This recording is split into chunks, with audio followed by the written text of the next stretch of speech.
Hey guys, welcome back. Today we're going to do a quick review of how to round to the hundredths place. I wanted to do a second video this week because it just is a complicated thing to do. Rounding, you just really need a lot of experience and practice with it. So that's what we're going to be doing today. So this is how to round to the hundredths place. We already know that we need to underline the hundredths place because that's what we're rounding to. Ones, tens, hundreds. We're going to spotlight the BFF, which is the tens. And the 7 is going to tell the 8 to either bump up or rest. Is this 7 4 or less to let the 8 rest, or is this 5 or above to give the 8 a shove? What is 7? Is 7 4 or less or 5 or above? 7 is 5 or above, so it's going to tell the 9 to shove up to the 8 to shove up to a 9. The 7 becomes a 0, and the 2 also becomes a 0 because 100 has 2 zeros, and we are rounding it to the closest hundred. 872 would come in between 800 and 900. We have to decide, we're trying to decide which one it's closer to. Here, it's closer to 900. Okay, so that's why we're rounding it up. Now, let's look at another example.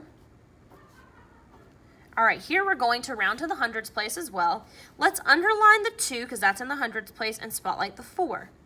Draw an arrow from the 4 to the 2 because the 4 is bossy and tells that 2 what to do. Is the 4 4 or less or 5 or above?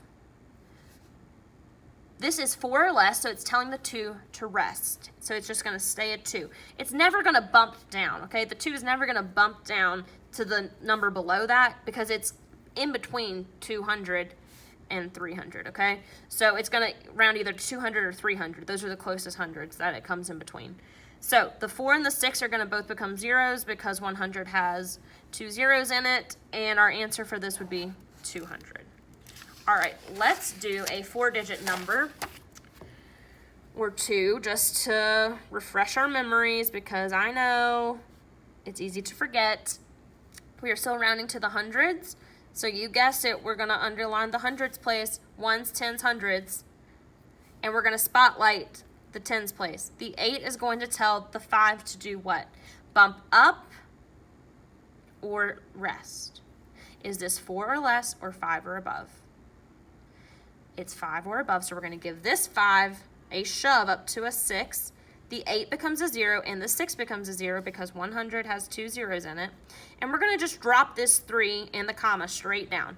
3,600 would be our answer because the thousands doesn't bump up here because this is not a 9. So the thousands is just going to stay the same. Most of the time, the thousands here just going to stay the same and drop down, okay? Unless this is a number that's 9, that's going to bump up to the next 10, which we can't do. So most of the time, this is what you're going to see right here. The 3 just drops straight down, okay? Let's do one more together. 7,210. And you might say, Miss Weaver, this number looks like it's kind of already rounded. Well, it's kind of already rounded to the tens, but it's not rounded to the hundreds. So what we're going to do is we're still going to underline the hundreds and spotlight the tens. The 1 is going to tell the 2 to either bump up to a 3 or stay a 2. Is this 4 or less to let the 2 rest, or is this 5 or above to give the 2 a shove? If you said 4 or less, you're right. So we're going to let the 2 rest. It gets to stay at 2. Both of these become zeros. This one's already a 0. Perfect. Drop your 7 straight down because it was not affected by the hundreds, okay? Most of the time, the thousands place is going to drop straight down. 7,200. I hope this video helped explain how to round to the hundreds place. If you have any questions, feel free to contact me, and I'd be more than happy to help you. Thanks for watching.